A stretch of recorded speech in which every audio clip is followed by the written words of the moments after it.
we remain steadfast in our commitment in delivering local news that matters, stories that inspire, enriching the lives of Filipinos in the Philippines and across the globe. This is your GMA Regional TV. Buong puso para sa Pilipino. Ito ang Mornings with GMA Regional TV. Magandang umaga. Ito ang Mornings with GMA Regional TV. Hatid namin ang mahalagang lokal na balita mula sa Luzon. Good morning, partner. Happy Monday. Happy Monday. Ngayon ay... Ano ba ngayon? November 20. 2023. Oy, kahapon tumutok ang buong mundo sa Miss You, partner. Miss Universe 2023 live in El Salvador. El Salvador. Oy, congratulations sa ating kapusong si MMD. Oo nga, inabangan. At congratulations kay Miss Nicaragua na Miss Universe 2023. Mamaya rin, partner, pag-uusapan natin ang issue or impormasyon kaugnay nga sa prematurity day o premature birth. Alright. Narito na po ang mga unang balita. Tuwing rush hour, bumper to bumper ang daloy ng traffic sa A.B. Fernandez Avenue sa Dagupan City. Sa monitoring ng Public Order and Safety Office, kapansin-pansin ang pagtindi ng traffic build-up sa lugar. Bukod sa pagsasaayos sa mga kalsada, dumoble rin ang bilang ng mga sasakyang pumapasok sa syudad. Sa tansya ng Poso, mula sa mahigit 5,000 sasakyan na dumadaan kada araw, ngayon umaabot na ito sa mahigit 10,000. Ang dami naman. 20 traffic enforcer ang itinalaga sa A.B. Fernandez Avenue. Pinaghahandaan na ng Poso ang mas marami pang bilang ng sasakyan sa susunod na buwan.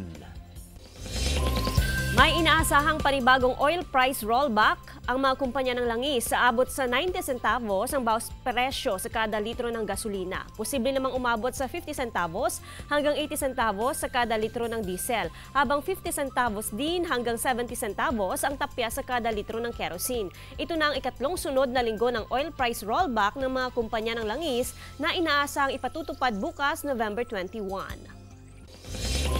Inabangan ng mga beauty pageant fans sa Nueva Vizcaya ang coronation ng Miss Universe. Sa parlor shop na ito, nakabibinging hiyawan ang maririnig ng makapasok ang pambato ng Pilipinas sa top 20. At lalo pang umingay nang pumasok sa top 10 si Michelle D. Hindi man pinalad na maiuwi ang Pilipinas o ng Pilipinas ang ikalima sa ng corona, proud pa rin ang mga Pinoy na sa ipinamalas na galing sa pagrampa sa international stage ng ating pambato. Sa Ilocos Norte, bagamat walang public live viewing, hindi naman nagpahuli sa pagpapakita ng suporta ang ilang LGBTQ members sa pambato ng Pilipinas na si Michelle D. Todo cheer sila, lalo na nang makapasok si D sa top 10.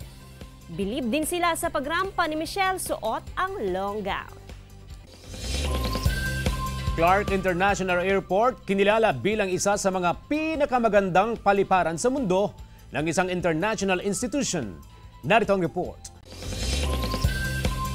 Dahil sa natatanging ganda ng arkitektura, kinilala bilang isa sa pinakamagandang paliparan sa buong mundo ang Clark International Airport sa Pampanga. Mula sa 24 na paliparan sa buong mundo, pasok ang Clark International Airport sa listahan ng pre-Versailles kung saan kaisa-isa ang Pilipinas mula sa Southeast Asia. Sa ilalim ito ng airport category dahil sa pambihirang disenyo ng paliparan, kabilang ang new passenger terminal ng Clark International Airport. Ang state-of-the-art facilities ng airport ay hango sa pinagsamang kultura ng mga taga Central Luzon at makabagong teknolohiya. Mula sa magarbong ceiling ng airport na hango sa Mount Arayat, Mount Pinatubo at Sierra Madre, hanggang sa contactless features nito tulad ng QR at mobile check-in, boarding pass and luggage tag printing at iba pa. Highlight din sa airport ang OFW Lounge, all-gender comfort rooms at ang kanilang boarding area kung saan tampok ang majestic view ng bundok Arayat. One thing that can make Clark International Airport different is that we have the smiling faces of the Filipino staff and the Filipino management of Clark International Airport. Ang pre-Versailles ay isang serye ng kompetisyon sa arkitektura na kumikilala sa mga pinakamagagandang contemporary projects sa buong mundo. Jeric Pasiliao para sa Mornings with GMA Regional TV. Mga kapuso, hindi raw lalahok ang Autopro Pangasinan sa 3-day nationwide transport strike na magsisimula ngayong araw. Yan ang tinutukan live ni Claire Lacanilaw. Claire, good morning. Good morning, CJ. Good morning, mga kapuso. Ay kinasa ng ilang malalaking transport group ang 3-day transport strike na magsisimula ngayong araw November 20 hanggang November 22. Ito yung kanilang kilos protesta para sa napipintong deadline ng pagbuo ng kooperatiba para sa PUV modernization program. At una nang sinabi ng Autopro Pangasinan na hindi sila lalahok sa transport strike at hindi maapektuhan ng transportasyon dito sa Pangasinan. Mahigit 1,000 tsuper ang papasada ngayong araw. At para malaman ang kanilang sentimiento o reaksyon para sa transport strike at PUV modernization, makakasama natin ang presidente ng Autopro Pangasinan. Walang iba kundi si Sir Bernard Tulyao. Sir, good morning and welcome to Mornings with GMA Regional TV, sir. Yes, good morning po sa mga listeners ng GMA Kapuso. So magandang umaga po. Okay, sir. Sir, kamusta naman po ang PUV modernization dito sa Pangasinan, sir? Well, yung PUV modernization sa Pangasinan, binigyan kami hanggang December 31 para makapag-consolidate. No, pero ang kwan natin dito sa Pangasinan, almost siguro 90% ay consolidated na. So wala po kaming problema, especially sa mga transport cooperatives dito sa Pangasinan. Sir, meron po bang fare matrix or increase sa pasahe dito sa Pangasinan, sir? Yung binigay ng Central Office, yung Provisional Authority na piso, yun po, pansamantalang piso yung tinaas. Sir, sa inyo, para sa inyo po ba sapat na po yun na taas pasahe, sir, sa mga katulad na tsuper? Actually, may pending petition po ang national na 5 pesos. Subalit, dahil sunod-sunod yung pagbaba ng presyo ng diesel, so okay lang po kami dun sa piso sa ngayon. Okay, sir. Sir, panawagan na lang po natin. Ano po yung mensahe po natin ngayong umaga, sir? Yes, unang-una, kami nagpapasalamat sa buong hanay ng transport sector sa Pangasinan dahil napagkaisahan namin na hindi sumali po sa transport strike. So sa mga panawagan ko sa mga kasama kong transport driver at mga operator na nagpapasalamat ako, lalong-lalo na yung mga drivers natin. At sa mga pasaheros, wag po kayo mag-alala dahil nandito po yung Autopro Pangasinan na laging umaalala at tumutulong po sa inyo pagdating sa transportasyon. Okay, maraming salamat mga kapuso. Nakasama natin ang presidente ng Autopro Pangasinan, walang iba kundi si Sir Bernard Tulyao. Samantala, naglabas ng executive order ang provincial government ng Pampanga para kanselahin ang face-to-face classes ng ilang paaralan, pampubliko at pribadong paaralan. Nagpatupad muna ng modular classes at online classes para sa mga estudyante. At nakaantabay naman ang LTFRB para sa mga ilang transport group na makikilahok sa transport strike at maaring kanselahin ang Certificate of Public Convenience ang sinumang mahuhuling tsuper na lalahok sa transport strike. At yan muna ang latest dito sa Dagupan City, CJ. Maraming salamat, Claire Lacanilaw. Sumailalim na sa mandatory training ang mga nanalong SK official sa bayan ng Mangaldan, Pangasinan. Alinsunod sa Republic Act 10742, hindi pinapayagang manungkulan ang sinumang SK official hanggat hindi sumasailalim sa training. Mahalaga umano ang training upang magkaroon ng sapat na kaalaman ang mga SK official sa kanilang responsibilidad sa pagiging isang opisyal at panunungkulan sa barangay. Ang sinumang hindi dumalo sa training ay maaring madisqualify sa kanilang pagkapanalo. 4 na OFW sa Israel na tubong Kalasyaw, Pangasinan ang minomonitor ng Kalasyaw OFW Family Association, isang volunteer group na katuwang ng OWA Region 1. 3 sa kanila mula sa Barangay Dinalawan at isa sa Barangay Talibao, kung saan nakatira si Maricel De Vera. Hindi maiwasang mangamba ng kanyang mister na si Alex lalo't hindi raw kalayuan ang pinagtatrabahuan ng misis sa Tel Aviv kung saan may giyera. Pero sa video call kay Maricel, wala pa rin siyang balak bumalik ng Pilipinas dahil may pinag-aaral siyang mga anak.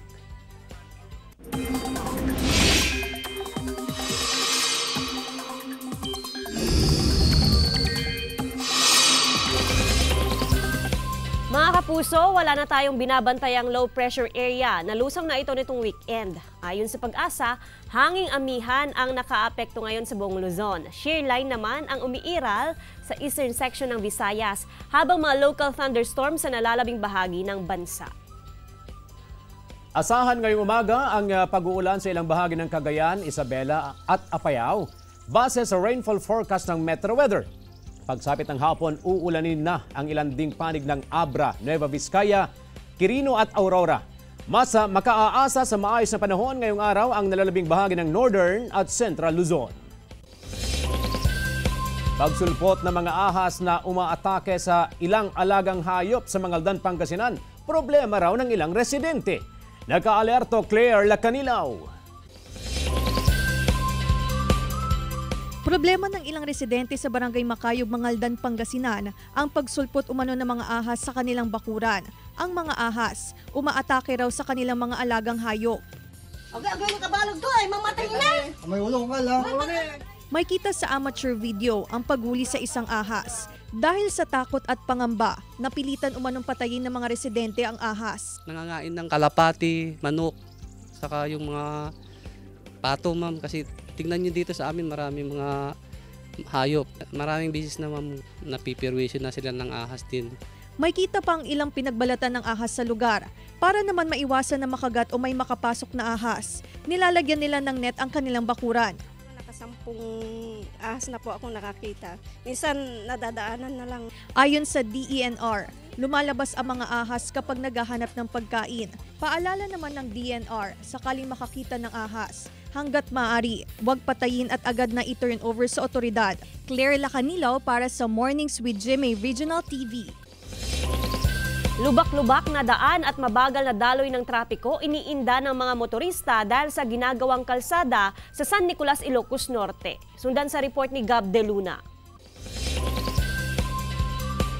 Problema ngayon ng mga motorista ang lubak-lubak na daan at mabagal na daloy ng trapiko sa ginagawang kalsada ng Barangay 16 San Marcos, San Nicolas, Ilocos Norte. Inumpisahan ang nasabing proyekto noong November 9, kung saan naitaon sa buwan ng kapistahan ng bayan. Nasa 295.5 meters ang haba ng ginagawang kalsada at pinondohan ng 5 milyong piso. Sa Tilogan, di kita yung nakakotse na dapat may plane ko ma. Nakakabala naman talaga. Ayon sa Provincial Engineering Office, target na matapos ang proyekto sa February 2024. Pansamantala namang ipinagbabawal ang pagdaan ng mabibigat na sasakyan tulad ng truck. Ikarkarigatan mi mga obra and the half lane, tasanto after 14 days, obra and naman ko the second lane. Gab De Luna para sa Mornings with GMA Regional TV. Mga batang mag-aaral sa Cagayan nagpasiklaban sa paggawa ng rice art. Narito ang report ni Claire Lacanilaw. Bumida ang galing ng 28 na mag-aaral mula sa iba't ibang paaralan sa Cagayan sa artwork contest na bahagi ng National Rice Awareness Month. Wagi ang obra ng 11 anyos na si Dane Dichoson mula sa Tuguegarao East Central School na inspirasyon ang pamilya. Nais din ng pagtitipon na hikayatin ng publiko na tangkilikin ang lokal na bigas at maging rice possible. 600 na atleta mula sa iba't ibang probinsya ang nagpasiklaban sa First LU Friendship Games. Nagtagisan ng galing ang mga atleta sa archery, dance sport, cycling, IP Games, beach volleyball, beach football, surfing at bangkaton. Isinagawa ang mga laro sa Bacnotan, San Juan, San Gabriel, Rosario at San Fernando City. Ayon sa organizers, balak nilang palawigin ang sports tourism sa lalawigan para lalo pang mahasa ang mga atleta. Claire Lacanilaw para sa Mornings with GMA Regional TV.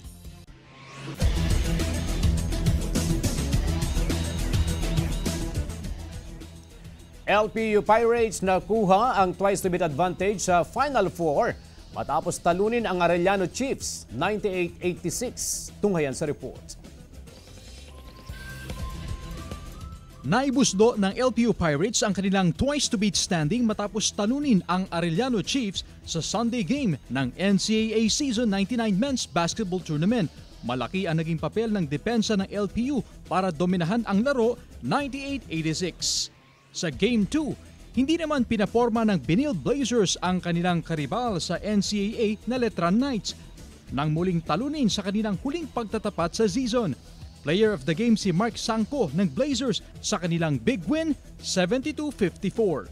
Abangan bukas Perpetual Altas kontra San Sebastian Golden Stags at LPU Pirates kontra San Beda Red Lions, 1:30 p.m. live sa GTV.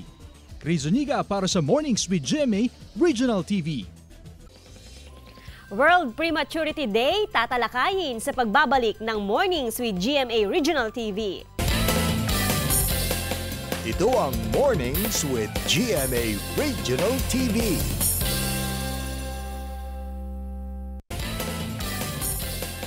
Ito ang Mornings with GMA Regional TV. Mga kapuso, isa sa mga nais bigyang pansin ng mga health institution ay ang dumaraming bilang ng mga ipinapanganak na premature. Ano nga ba ang kondisyong ito at paano aagapan? Para ipaliwanag, makakasama natin ang espesyalistang si Dr. Rachel Perez.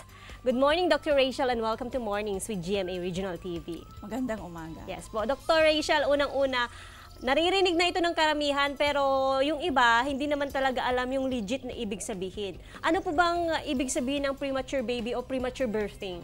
Ang prematurity ay yung mga sanggol na pinanganak ng less than 37 weeks age of gestation. So, kumpara doon sa mga full term na nandoon sila sa sinapupunan ng nanay ng 37 to 40 weeks. Okay, so incomplete pa.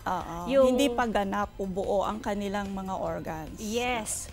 Alarming ito. Bakit po, Doc? Ito ay alarming dahil ito ay isa sa mga dahilan ng neonatal mortality rate. So, mataas po ang neonatal mortality rate at isa ito sa mga nagpapataas kung bakit marami ang namamatay na premature babies. Sa buong mundo, ito ay 13.4 million na premature ang nadideliver sa isang taon. At ang Pilipinas ay pang-8 sa mga pinakamaraming premature deliveries. Okay. Dito naman sa ating lalawigan, kung ibabase natin sa census ng Region 1 Medical Center, tayo ay may 300 to 500 deliveries kada buwan. At 10 to 15% ng deliveries na yan ay premature. So roughly around 30 to 50 babies ay premature pinapanganak every month. Okay. Doc, balikan ko lang yung explanation nyo na some organs ay hindi pa fully developed. Well, in some cases, ito rin yung dahilan kung bakit may mga taong ganon na lumalaki with defects. Pwede pong maging dahilan ng long-term complication yung prematurity. Tapos, ang isang premature ay dahil sa kanilang balat ay manipis pa, hindi gaanong develop ang kanilang taba, hindi sila nakaka-thermoregulate, at ang kanilang immune system ay masyadong mababa, kaya ang kanilang sila ay prone sa infection. Tapos, pag masyado silang matagal sa NICU o yung Neonatal Intensive Care Unit, pwede silang magkaroon ng komplikasyon, pwedeng maapektuhan ang kanilang growth and development. Ano po yung dahilan, Doc, kung bakit nagkakaroon ng premature baby o premature na panganganak? Okay, so dalawang factor yan. Pwede yung sa bata dahil meron silang congenital infection, congenital problems, or may genetic problems. Sa nanay naman, pwede rin siyang magkaroon ng premature birth dahil sa, halimbawa, may sakit siya. Okay. Halimbawa, kung may infection siya sa matres, meron siyang hypertension o diabetes, o kaya meron siyang pagdurugo sa kanyang matres, o pwede rin kung ang nanay ay masyadong stress, pwede siyang manganak na premature. Wala sa oras. Ano yung mga risk sa nanay kapag ito nga premature yung kanyang pag-deliver? Yung unang-una, kung ang nanay ay may more than one na pinagbubuntis, yung mga twins, multiple pregnancies, pwede silang mas magkaroon ng premature delivery. Yung mga nanay na walang wastong check-up, yung mga nanay na naninigarilyo o kaya umiinom ng alak, yung mga nanay na may sakit na hypertension o diabetes, at yung mga nanay na masyadong bata, yung less than 16 years old, o yung mga nanay na matanda, more than 35 years old, sila yung mga at risk na magkaroon ng premature delivery. Nako, kaya pala yung kinukonsider ang age sa pagbubuntis at panganganak. Okay, kasi risk age na yon kumbaga. Sa mga babies, Doc, na premature, meron din bang risk bukod dun sa nabanggit nyo kanina? Oo, yun yung mga babies pag infection nga ang pinaka importante diyan. Kung may infection, yun sila at risk sila na pwedeng ipanganak na premature. Okay. Paano maiiwasan ang premature birthing? So, dapat alagaan mabuti ang mga buntis. So, kailangan emphasize natin ang maging malusog na pagbubuntis at saka, syempre, kailangan ng regular na check-up sa kanilang obstetrician. Doc Rachel, ano na lang po ang mensahe natin sa tamang pangangalaga siguro kapag ikaw nasa stage ng pagbubuntis at malapit ng mga anak at sa mga babies din kung sakali man?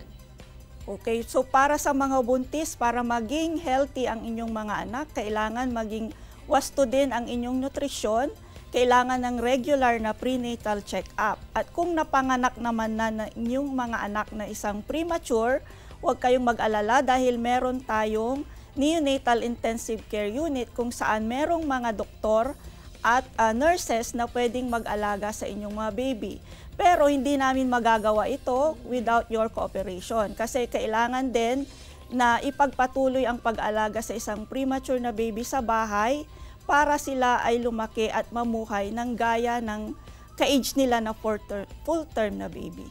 Okay. Maraming salamat, Doc Rachel, at ingat po kayo palagi. Maraming salamat.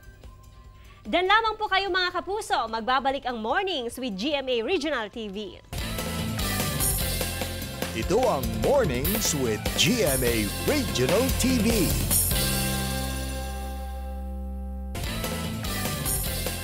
Ito ang Mornings with GMA Regional TV.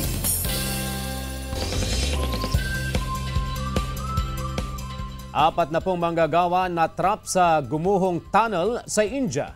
Tunghayan sa Globalita.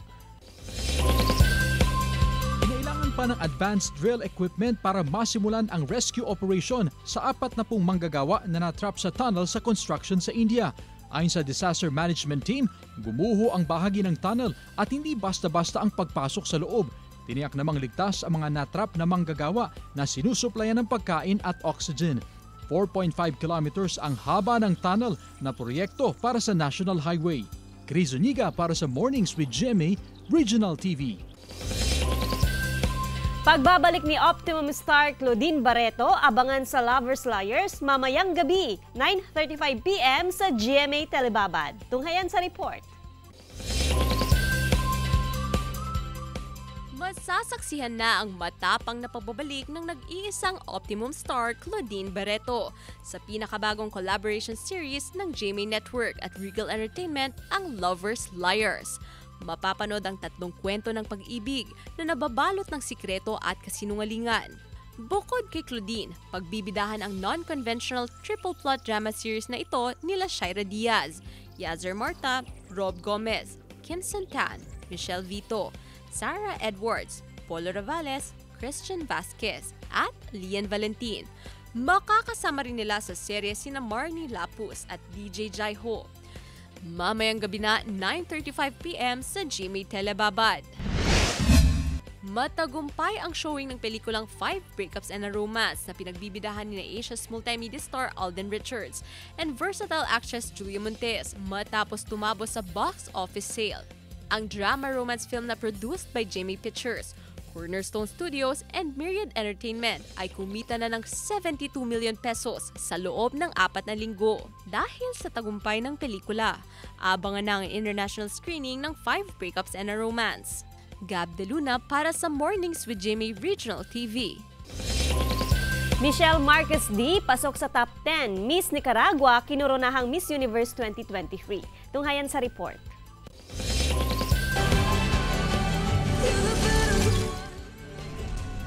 Definitely slay ang performance ni Michelle D sa 72nd Miss Universe pageant. With her charisma representing Filipinas, she made it to top 10.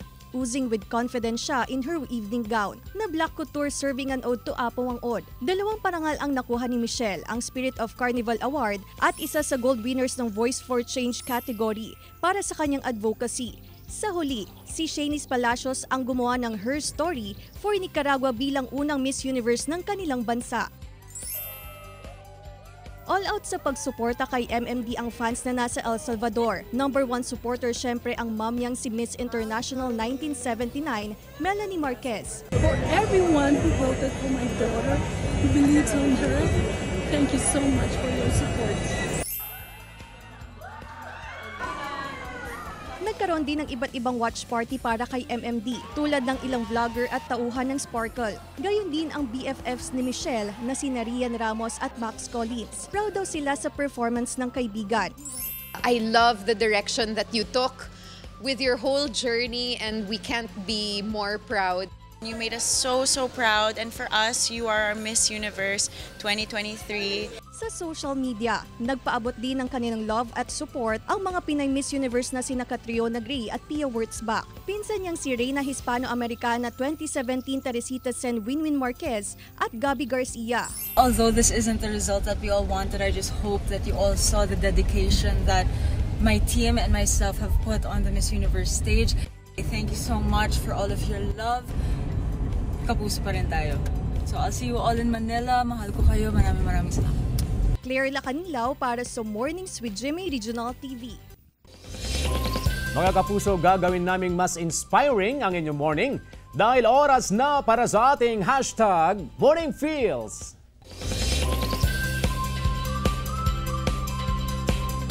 If we nurture the dreams of children, the world will be blessed. If we destroy them, the world is doomed. By Wes Stafford, former president and CEO of Compassion International and an advocate for children. Once again, partner. Congratulations!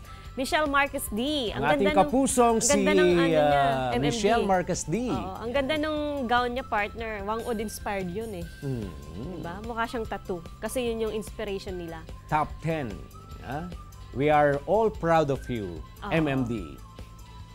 Mamaya, partner, go ahead. And of course, of course, tuloy-tuloy pa rin. 5:10 p.m., mga pinakamalalaking balita sa 1 North Central Luzon ONCL.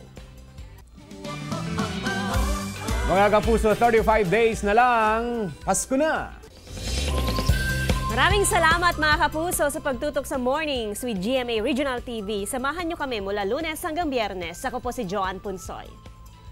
Maaaring mapanood ang ating episode sa www.gmaregionaltv.com at mag-subscribe sa official YouTube channel ng GMA Regional TV. Ako po si CJ Torida. Buong puwersa para sa mas malaking misyon at mas malawak na paglilingkod sa bayan.